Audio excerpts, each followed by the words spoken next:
What's up guys, welcome back to Poor Man Mods. Today we're going to be working on our 2010 Mini Cooper S, the turbocharged model, obviously. And we are going to be upgrading the intercooler in this car. Now, it does have a few mods, but it's not too crazy yet. But the intercooler on this car from the factory is absolutely tiny. So we are going to be installing an AlloyWorks intercooler. They sent us one. We're going to unbox it for you and show you how to install it. Now, before this clip, we actually went out and drove the car, did like a second and third gear pull, and measured the intake temperatures compared to the ambient air temperature. And we're gonna see if this upgraded intercooler actually helps out with that. I'm expecting it should, but it'll be a little bit of science at the end of the video. So let's get this intercooler unboxed, and then we will show you how to install it in your Mini Cooper. And if you are interested in this intercooler or any other AlloyWorks products, I will have a link to their website below, and also a coupon code for you so you can get a discount on some AlloyWorks products too. So it was packaged pretty well. It comes nice and protected. We actually did open this before filming this. Some of the fins were slightly bent, but that's not big of a deal. You can easily straighten them out. And we decided to dress it up a little bit with a nice PMM logo. It should look pretty cool on the front of the car. So obviously it did not come with the PMM on it. It was nice and just plain aluminum from the factory. And yeah, it's looking pretty good. Like it should perfectly bolt up to the Mini Cooper. Really shouldn't be that hard of an install. So let's go over to the car and take the wheels off and the bumper off and get this thing put in. What do you say, Brad? Is that intercooler a little bit bigger? Just a smidge. You can actually see the bottom, the lower bottom piece. So you can, clearly see what you're getting. Yeah. In addition. Now, if you look at it this way, you can tell this is skinnier, but obviously it has to fit in there than the bottom. But I mean, you're like doubling the volume at least. That's going to be massive. All right, so there are two T30 bolts, one here and one over here, that actually bolt the intercooler in, and then the hoses have worm gear clamps on them that have 7mm hex heads on them, and they also do have a flathead screwdriver slot through them if you need it.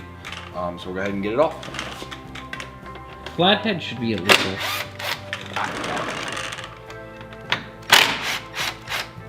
Flathead's like the worst bit that was invented. On this side, when you go up to get the worm gear clamp, you have to have an extension on there because there's probably about this much depth that you have to get up to get to the worm gear itself. This side's completely exposed.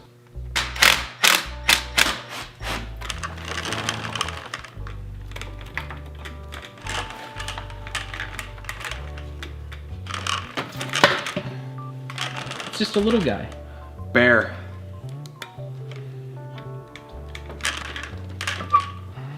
So it shouldn't be that big of a problem, but the pipe on this side is definitely smaller. Look at the whole alignment hole. It's definitely smaller than the factory intercooler. So there's a bit of a gap in the hose. You should be able to clamp it all the way down, but I'll let you know if there's any issues with it. As with most aftermarket parts, things are typically not 1000% bolt on and ready to go. First thing is to get this to sit flush against the mount. This little plastic piece right here is preventing it from going about 1/2 inch in, so we're going to trim that flush with the AC condenser. Got to be careful with that. We'll trim that and then see what else we have to do. This is good now, and we can get this lined up. We're having a little bit of a clearance issue here and here, just trying to get it positioned correctly. So we're going to just trim like a half moon, wide half moon out here and here, just to give us a little bit more side-to-side room.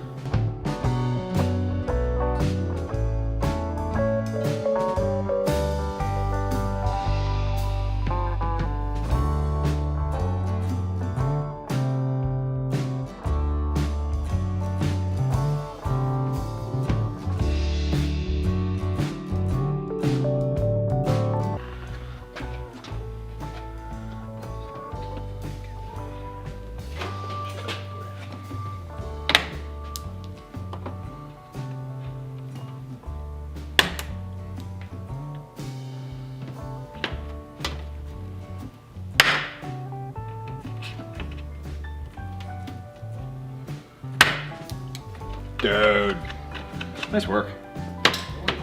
Raise a bird now. And this tab on the top of the intercooler seems irrelevant in this car's case. It doesn't. It sits up behind. It kind of just floats in space, and we'll show you a shot of it, but it really doesn't have anywhere to fix to. At least not without drilling a hole, but even still, you should be able to use these tabs on the side, which I don't think you'll need to secure it at the top. I think that's gonna be it, Freddie. Yeah. And we're gonna put, I think we just put about a 1/4 inch washer on this side.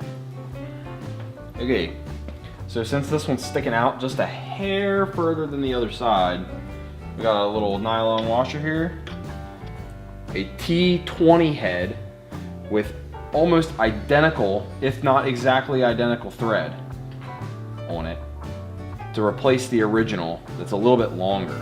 So this will reach all the way through. And I have 2 of them, so I'm going to replace the other side so that I don't have one that's T20, one that's T25, because that's annoying. Your results may vary when you install this, but when we got these secured with the screws, it was a little bit unlevel. So what we did, we just took a file and notched out the supports on each side just to get it nice and level. Yeah, wasn't too bad, just took a little bit of time. With the intercooler installation finished and all the clearancing we had to do, now we're just going to tighten the hose clamps. All right, got the intercooler install finished. Now we're putting the bumper back on. Everything is just gonna be in the reverse order that you took everything off. I don't think I have to show you that. No special tricks with going back together. One thing we did do that is optional, and you certainly don't have to, is we cut out all the mesh material in this bumper to change the look of it and give it a tiny amount more of airflow. Probably didn't do anything, but we like the look of it. The intercooler doesn't look to be centered when you look at the car head on, but I think that's just the way it was designed and how the end cap has to be. It's not that it isn't centered, I think it's more of an illusion the way the end caps are designed. Okay, got the car on the ground, and we just took it out for another run to look at the intake temperature versus ambient air temperature. I will have 2 graphs up here for you to look at. Very interesting runs. We did before and after tests of cruising in 5th gear at 55 miles an hour, and there was virtually no difference in temperature. The stock intercooler did just fine at that speed. You're hardly running any boost at all. You're probably in vacuum at that point. So the intercooler really doesn't affect that, but we did do 2nd and 3rd gear pulls, I believe. 2nd and 3rd? 2nd to 3rd to red line.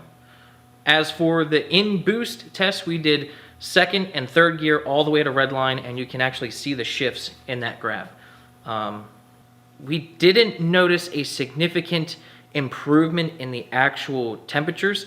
They both rose about 40 degrees throughout the run between 2nd and 3rd gear. It was about a 40 degrees increase in intake temperature, and they were both about 50 degrees above ambient. So no dramatic change there, but the graphs do look interesting.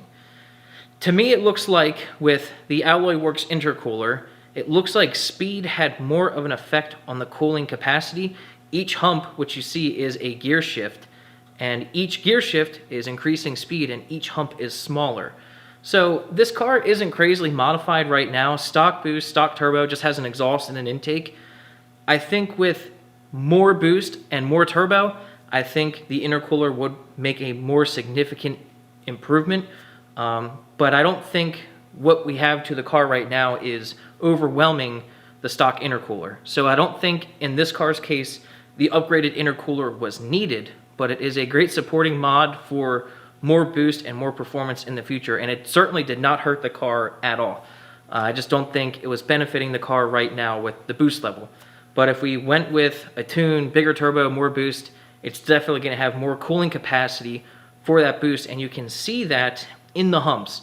As speed increases, it is cooling better. So that's my opinion on it. I think it looks awesome. Fitment, I think fitment is to expect at the price point. This was a very affordable intercooler, and if you follow the tips and tricks that we did in this video, it shouldn't have any problems with you. But for the price, I kind of expected the fitment issues that we had, and they weren't really that big of a deal. So if you watch this video before installing this intercooler, you should be good to go. I definitely want to give AlloyWorks a big thank you for sending us this intercooler. It looks freaking awesome, and Brad likes it too. If you guys are interested in this intercooler, I will have a link to it in the description down below, as well as a coupon code for you to get a nice discount on it, and that is just freaking awesome. Thank you, AlloyWorks. So thanks for watching this video. I hope you guys learned something, and we'll see you next time. Thanks.